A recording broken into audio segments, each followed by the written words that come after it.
नमस्कार, आप देख रहे हैं एनडीटीवी राजस्थान और मैं हूं मनीष शर्मा। तो खबरों की शुरुआत नीट यूजी मामले से करेंगे, जिसमें सुप्रीम कोर्ट ने दोबारा परीक्षा कराने से इनकार कर दिया है। कोर्ट का कहना है कि पूरे देश में पेपर लीक और गड़बड़ी होने के पर्याप्त सबूत नहीं है। ऐसे में एग्जाम रद्द करने की मांग सही नहीं है। पूरे देश में दोबारा परीक्षा कराने से 24 लाख छात्रों पर असर पड़ेगा। मुख्य न्यायाधीश DY चंद्रचूड़, न्यायमूर्ति JB पारदीवाला और जस्टिस मनोज मिश्रा की पीठ ने कहा कि सही है कि पेपर लीक हजारीबाग और पटना में हुआ, लेकिन ये विवाद का विषय नहीं है। सुप्रीम कोर्ट का कहना है कि पूरी परीक्षा रद्द करने का आदेश पहले से स्थापित सिद्धांतों पर उचित नहीं है।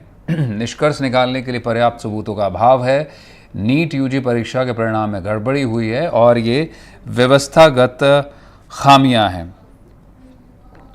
तो लेकिन सुप्रीम कोर्ट ने माना कि खामियां ज़रूर हुई हैं, लेकिन इस तरह से पूरे परीक्षा को रद्द नहीं किया जा सकता।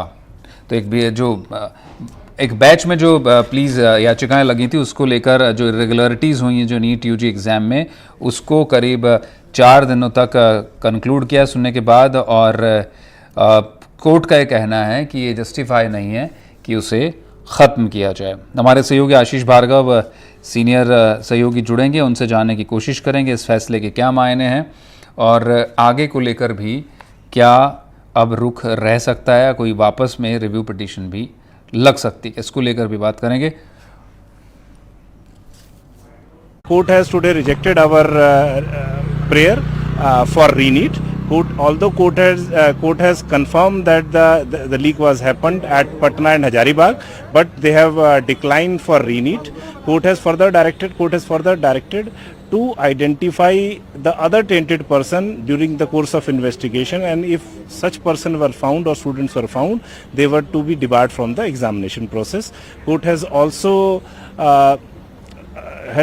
from the report of the IIT Delhi, the problem regarding the physics question which was also solved by the court, and now there are only 17 toppers and 44 toppers were not counted for this mark. सिर्फ यहीं तक कि पटना तक और हजारीबाग तक ही वो circulate हुआ होगा व्हाट्सएप से, मुझे ये बात समझ नहीं आई। आज माननीय CGI साहब एक ऐतिहासिक फैसला सुना सकते थे। अगर आपको 24 लाख लोगों को रीनीट में नहीं डालना था, आपको क्वालिफाइड 13 लाख बच्चों को नहीं डालना था, आप कम से कम टॉप 2 लाख बच्चों को डाल देते। वो 2 लाख बच्चों में ही तो मुन्ना भाई MBBS थे। हम यही तो पहले दिन से कह रहे थे कि जो 25-30 हजार वो बच्चे जो डिजर्व नहीं करते हैं, उनने 16-16, 18-18 घंटे पढ़ने वाले मिडिल क्लास गरीब के बच्चे की सीट मारी है। आज अगर CGI साहब चाहते तो एक ऐतिहासिक फैसला देते। आज मैं बहुत ही दुखी हूं क्योंकि हम लोग 8 तारीख से CGI साहब की और सुप्रीम कोर्ट की याचना में थे, और मुझे सुप्रीम कोर्ट का वो वक्तव्य याद आ रहा है जो उन्होंने हमेशा कहा था कि अगर 0.01% भी सेंसिटिव कॉम्प्रोमाइज हुई होगी तो हम लोग रीनीट कराएंगे। मुझे आज बहुत दुख हो रहा है कि किस बिहाफ पे आपने 155 लोगों को रेड हैंडेड पकड़ने के बाद भी आज आपने 24 लाख परिवारों का दिल तोड़ दिया। आज मुझे ऐसा लग रहा था कि मैं इस सारी सुनवाई के बाद सत्यमेव जयते का नारा लगाऊंगा और CGI साहब को कहूंगा आपने अच्छा डिसीजन लिया, पर आज ये फैसला जो है ये लाखों लोगों का दिल तोड़ने वाला फैसला है। तो इस वक्त आशीष भार्गव हमारे वरिष्ठ सहयोगी हमारे साथ मौजूद हैं, उनका रुख करेंगे, फोन लाइन पर हैं। अब आशीष, जिस तरह से मेडिकल स्टूडेंट अभी कह रहे थे कि वो सत्यमेव जयते का नारा लगाते, लेकिन उनका बड़ा दिल और मन टूट गया। इसके बाद उनको उम्मीद थी कि रीनीट होगा। सिस्टमिक लीक की जो बात है वो खारिज की है कोर्ट ने, और कोर्ट का कहना है कि जो छात्र इन्वॉल्व हैं उस पर एक्शन हो। किस तरह से इसको जुडिशियल फ्रेटर्निटीज को देख रही है, और जो 24 लाख छात्रों की बात हो रही थी, लगातार एक के बाद एक व्यवस्थागत खामियां सामने आ रही थी NTA की ओर से, अब what is the way forward Ashish? क्योंकि अभी 24 तारीख से बताया जा रहा था कि काउंसलिंग भी शुरू होनी है, तो क्या प्रोसेस उसी तरह से होगा निर्धारित जो पहले होना था? जी बिल्कुल, देखिए काउंसलिंग तो हरी झंडी हो गई है, लेकिन हमें एक बात समझनी होगी कि 24 लाख बच्चे का जो ये हवाला दे रहे थे, 24 लाख बच्चे रीटेस्ट नहीं चाहते थे, हमें ये भी समझना होगा। सुप्रीम कोर्ट में जितने लोग आए थे उसमें से ज्यादातर छात्रों का ये कहना था, उनकी संख्या ज्यादा थी कि रीटेस्ट नहीं होना चाहिए, पहली बात। दूसरी बात यह है कि याचिकाकर्ता दावा तो कर रहे थे, लेकिन जो तथ्य उन्होंने पेश किए और जो डेटा NTA और केंद्र सरकार ने रखा तो वो डेटा जो है वो प्रभावी रहा और कहीं से भी ये साबित नहीं हो पाया कि वाइड स्प्रेड इस पूरी नीट के क्वेश्चन पेपर का हुआ था।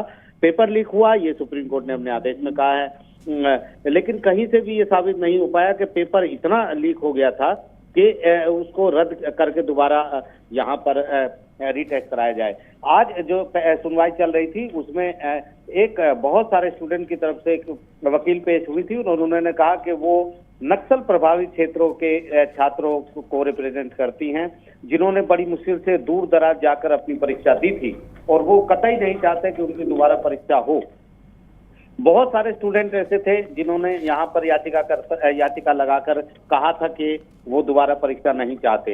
याचिकाकर्ताओं ने दावे किए थे, लेकिन जब डेटा पेश किए गए सुप्रीम कोर्ट के सामने तो पाया गया कि जो टॉप 10 जो टॉपर हैं वो 18 शहरों के 18 स्टेट के 13 स्टेट के वो टॉपर हैं और जिन केंद्रों में पेपर लीक की बात हुई थी उनमें बहुत ज्यादा उनमें से टॉपर नहीं थे। जरूर सुप्रीम कोर्ट ने माना कि गलतियां हुई हैं, उन गलतियों के लिए उन्होंने अभी आदेश को अपना रखा हुआ है, वो गाइडलाइन भी तैयार करेंगे, लेकिन कोई साबित नहीं कर पाया। देखिए अदालत जो है वो तथ्यों पर चलती है, मटेरियल पर चलती है, एलिगेशन लगाने पर कोई फैसला नहीं होता। इसलिए मुझे लगता है कि सुप्रीम कोर्ट ने एक बात तो साफ की है कि नीट जो है वो पूरी तरह क्लीन नहीं है, लेकिन सुप्रीम कोर्ट ने कहा है कि हमें 24 लाख छात्रों को भी देखना है, काउंसलिंग की प्रक्रिया लेट होगी वो भी देखना है, दाखिला प्रक्रिया लेट होगी वो भी देखना है और उन छात्रों का भी ध्यान रखना है जो हाशिए के वर्ग के हैं और बड़ी मुश्किल से उनको आरक्षण के जरिए मेन स्ट्रीम में लाने की कोशिश है। तो कहीं ना कहीं बैलेंस करने की यहाँ बात की है। निश्चित तौर पर एक फैसला आता है तो उसके दो पक्ष होते हैं, एक पक्ष खुश होता है, दूसरा नाराज होता है, दुखी होता है क्योंकि वो निराश हो जाता है। लेकिन अदालत को तथ्यों के आधार पर सुप्रीम कोर्ट ने फैसला दिया है और कहा है कि मटेरियल ये सजेस्ट नहीं करता, ऐसा कोई मटेरियल नहीं मिला जिससे ये कहा जा सके कि सिस्टमेटिक जो है वो ब्रीच था, लीक था और पूरी जो परीक्षा है उसकी पवित्रता अखंडता भंग हो गई है। आशीष ये यहाँ पर आपके जवाब से दो बिंदु मैं जानना चाहूँगा।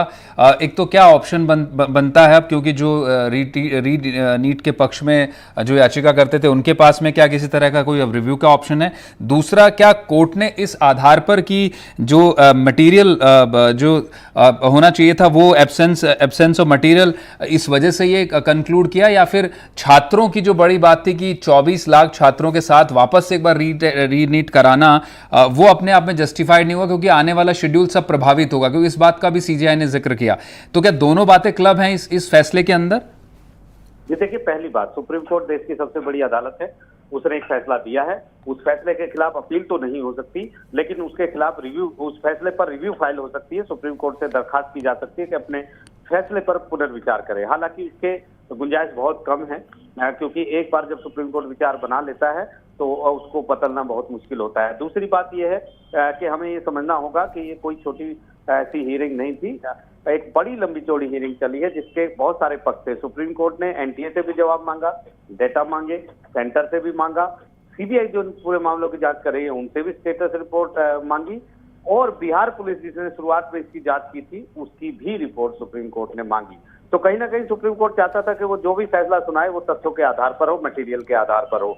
और यहाँ पर सुप्रीम कोर्ट ने सीजीआई डीवाई चंद्रचूड़ ने जो फैसला सुनाया उसमें साफ किया कि जितने भी तथ्य आए, पहला उन्होंने साफ किया पटना और हजारीबाग में पेपर लीक हुआ था, यानी पेपर लीक हुआ था, लेकिन उन्होंने कहा कि इससे ये साबित नहीं हो पाया किसी भी मटेरियल से, किसी भी डेटा से, कि जो वाइड स्प्रेड था, क्या इतना विस्तार हो गया था उसका कि वो पेपर उसको ये कह सकते हैं कि पूरी तरह पवित्रता जो है पेपर परीक्षा की वो भंग हो गई थी और दोबारा रीटेस्ट। क्योंकि सुप्रीम कोर्ट ने शुरू में कहा था कि दो चीजों पर वो देखेंगे, पहला ये कि क्या वाइड जो पेपर लीक हुआ वो वाइड स्प्रेड हुआ, सोशल मीडिया के जरिए फैला, और दूसरा ये क्या है दागी छात्रों को जिनको फायदा पहुंचा क्या उनको अलग किया जा सकता है या नहीं। ये दोनों चीजें याचिकाकर्ता साबित करने में नाकाम रहे, लेकिन एनटीए और सरकार ये साबित करने में कामयाब रही कि पटना और हजारीबाग में पेपर लीक हुआ था, लेकिन वो पेपर लीक इतना बड़ा नहीं था कि पूरी परीक्षा को रद्द कर दिया जाए। वो स्थानीय स्तर का एक लीक हम एक तरीके से कह सकते हैं। सोशल मीडिया का लीक भी साबित याचिकाकर्ता नहीं कर पाए कि इतना फैल गया था कि देश विदेश में पहुंच गया था। और ये भी साबित जी। नहीं कर पाए कि पेपर लीक से इतना बड़ा प्रभाव पड़ा कि बहुत सारे टॉपर एक सेंटर से बन गए या एक ही शहर से बन गए। ये तमाम जो डेटा थे, जो एनटीए ने दिए थे, जो सीबीआई की स्टेटस रिपोर्ट आई थी, उससे जो है ये मटेरियल जो सुप्रीम कोर्ट ने देखा, उससे सुप्रीम कोर्ट ने कहा कि कोई मटेरियल ऐसा नहीं है जो ये साबित करता हो कि परीक्षा की सेंसिटिविटी के साथ पूरी तरह समझौता किया गया था, ब्रीच हो गया था। तो निश्चित तौर पर वो जो चीजें थी, वो याचिकाकर्ता के जो मांग रहे थे कि टेस्ट दोबारा होना चाहिए, उनके खिलाफ हो गया। और बहुत सारे ऐसे भी स्टूडेंट यहाँ पर आए थे जो कह रहे थे दोबारा परीक्षा नहीं होनी चाहिए, उन्होंने बहुत मेहनत की है। और एक और बड़ी चीज ये हुई कि एक सवाल जिसपे 2 ऑप्शन को सही मानकर फिजिक्स के एनटीए ने मार्क्स दिए थे। Question number 19। जी जी जी जी जी जी जी बिल्कुल, बहुत बहुत शुक्रिया आशीष, तमाम जानकारी के लिए आपने तफसील से बताया और बिल्कुल क्रिस्टल क्लियर ढंग से आशीष ने समझाया कि क्या ये मामला क्यों रीनीट को लेकर के सीजीआई ने याचिकाएं खारिज की और पूरी तरह से ब्रीच नहीं हो पाया, ये साबित नहीं कर पाया। जो रीनीट कराने को लेकर 4 दिन तक ये सुनवाइयां चली उसको लेकर, और आखिर में जो सुप्रीम कोर्ट ने जो आईआईटी दिल्ली का वो आंसर एक्सेप्ट किया, जो सवाल नंबर 19 था फिजिक्स में, उस पर भी सुप्रीम कोर्ट ने आईआईटी दिल्ली की जो टीम थी उसकी राय स्वीकार की।